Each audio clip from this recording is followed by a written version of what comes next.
What is going on, guys? DBG here, and today I'm going to be doing the last video of what has been my best / worst series. Probably my most liked and most disliked as the 5 best and worst valued centers in the game. A lot of people are saying that I haven't used the cards. Well, yes, that is true, but I've used a version of all of these cards. And I can also just create these players and use them in a game mode other than MyTEAM, which is what I've done with a lot of players. People went mad when I said I didn't like T-Mac's release, saying I don't have T-Mac. It's not like T-Mac isn't in the game in normal teams. So, yeah. And anyway, this is my personal opinion. Centers is a position that's not really that useful. Unless you're using the Marcus Cousins, that Amethyst card, you're not going to really drop 20 points a game with your center.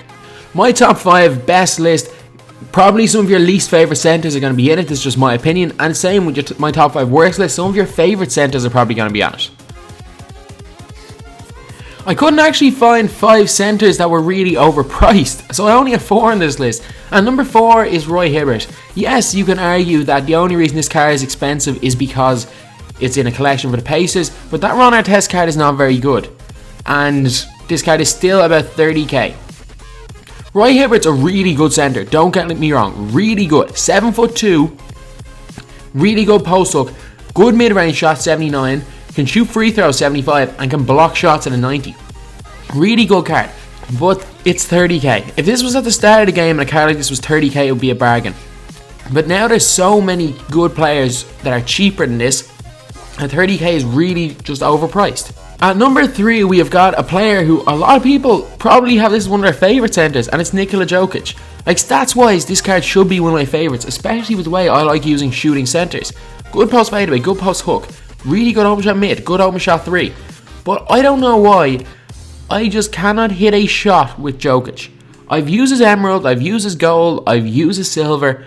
I cannot hit a shot with any Jokic card. I've not bought this one yet because of how expensive it is, but unless they've changed his release, I know for a fact I'm not going to like this card at all. So definitely number 3 in the worst value list, because in my opinion there are better cards for cheaper. At number 2, we have got one of the best defenders in the game. It's Bill Russell. Yes, Bill Russell's card is incredible. With those 5 Amethyst or Hall of Fame, whatever you want to call them, badges, really good. Rim protector, really good, because unlike Rodman, he can actually block shots because it's not rated 50. Defensive stopper, hustle rebounder, break starter. This card is extremely good.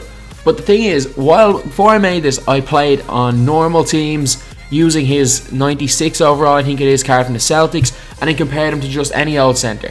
Bill Russell is still a little bit small. Got no post fadeaway. He's got no mid-range shot, no 3-point shot, a poor free throw. Passing vision, passing IQ, really good to have, but not needed for a center. Rebounding. While his rebounding stats are incredible, he's only 6'10", so those stats kind of lie.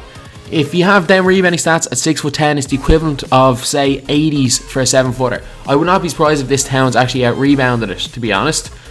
Really good block, 99 block, but again, 6'10". Cards like Boban Marjanovic probably get more blocks than this card, just because of the height. Really good on-ball defense. Really good low post defense. Good speed, but that 54 speed with ball kind of kills it in a way, because it runs the floor well, but once the ball's in his hand, he becomes extremely slow. So this card really good, don't get me wrong, but not worth 100k. And at number 1, we have got Amethyst Rudy Gobert, who's about 30k. I know what you're thinking, this card's stats are exceptional, like really good, 90 post hook.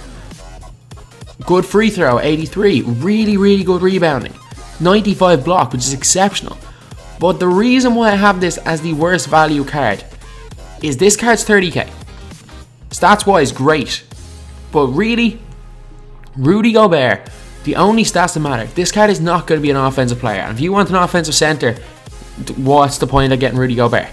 Post hook is good, has no post fadeaway. Free throw rating of 83, can't shoot at all. Really nice block rating. So the ratings that matter with Gobert are the rebounding, the block, and to be honest, the free throw to an extent. Really good stats. But then you go to his Sapphire card. That is actually the most expensive I think I've ever seen it, at 4k. When the team packs come out, this card becomes 2,500 MT. And look at those stats, the ones that really matter for Gobert. Post hook 84 instead of 90. Not that big a difference. Obviously it's 6 ratings, but really not that much. Free throw 83, the exact same. Offensive and defensive rebound. Yes, this is where this card is a little bit worse than the other Gobert. But at 7'1", it's still going to rebound most people with a 90 defense rebound, 83 offensive. And block the exact same. So, really, for Rudy Gobert, what you want this card to do, the Sapphire does almost what the Amethyst does at 1/10 of the price. That is why this is the worst value center, not because it's a bad card, just because it is bad value. And now we are on to the best value list. These are all my opinions, and I know for a fact people are going to say that these are terrible picks, but it is just my opinion. I don't really use my center position much, and these are cards that I've used that have just been absolutely incredible for me. I've used expensive centers, I've used that rewards collection James Edwards as well, which should be one of the best centers in the game, but isn't. And anyway, now we're on to my top 5. At number 5, we have got Emerald Marc Gasol. Like, this card's great value. Really good. That's normally it's about 12k. Obviously, if I looked, I could probably find one for that much. But yeah, this card's really good value, about 12k. The Sapphire is really good, 6k. The Emerald is 1.5k. The whole thing about this card is, I'm going to go into my collection and put in Mike Conley. He makes Mike Conley one of the best point guards in the game, while look at what happens to this card's stats. 88 post hook, 87 shot mid, 84 shot 3, 87 free throw. This card is exceptional, absolutely exceptional. I love his release, can score inside, can score outside, and is 1.5k. 1.5k for a card that's this good. At number 4, we have got Enos Kanter, the gold version. And I know what you're thinking, this card's really not that good. Defensively, yes, this card is poor, but for some reason, I do not know why, defensive ratings for post players don't seem to matter that much. He somehow gets blocks, just like Channing Frye seems to do. He gets blocks for me. 73 post hook, 74 post fadeaway is a lie. He gets them in. Open shot mid range of 90, open shot 3 of 75 with a nice release and an 80 free throw. This card, especially in the early seeds, while it's not going to be a card you can use in the Pink Diamond League, it's a card that will dominate on the lower difficulties. I've used it in play against friends, and this card has dominated every center I've come up against. Obviously, it hasn't done too well in MyTEAM Online, but if you're looking for value and you just got the game or are just starting to play MyTEAM Online, this is a center that you should definitely get, because it's about 1k. At number 3, we have got a center that outplays Emerald Sean Bradley and Emerald Manute Bol in the same role. And it's Andrew Bogut, the Emerald card. This card is a defensive machine. Talking about Rudy Gobert using him, Andrew Bogut's not far off.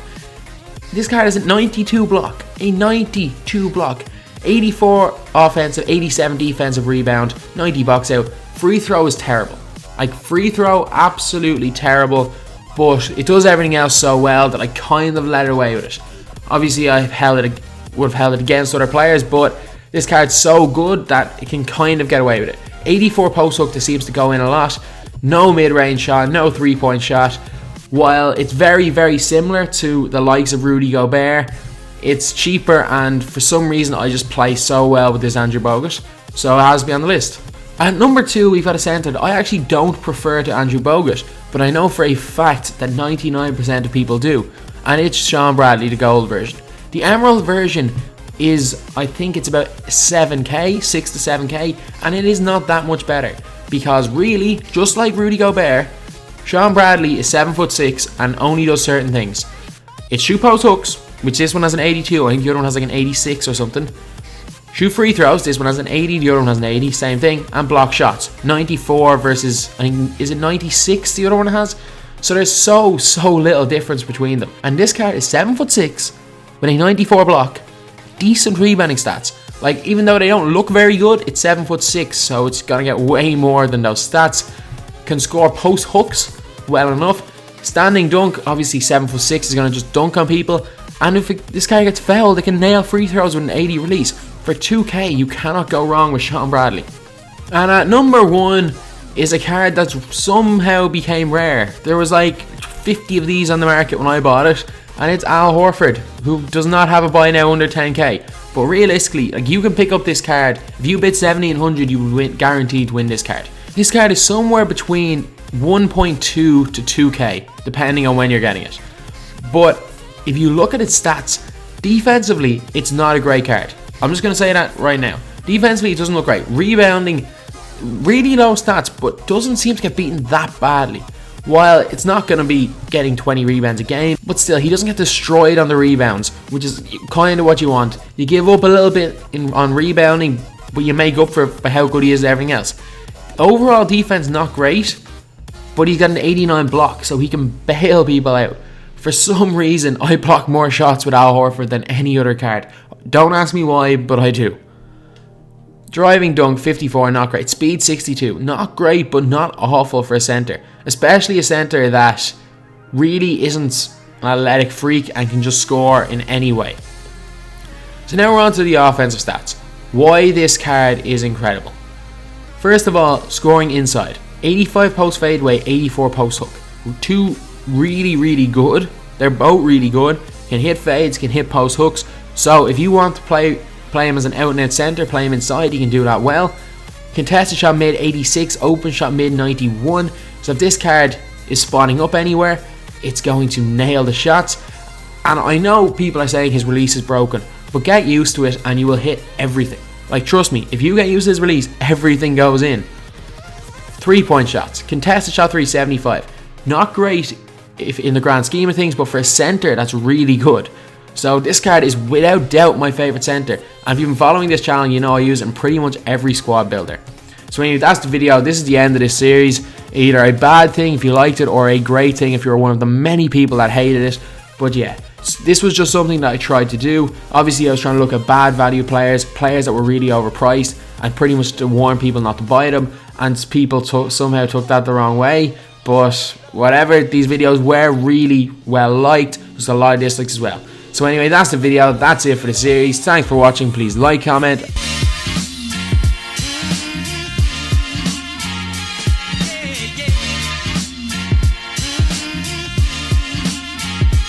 Once again.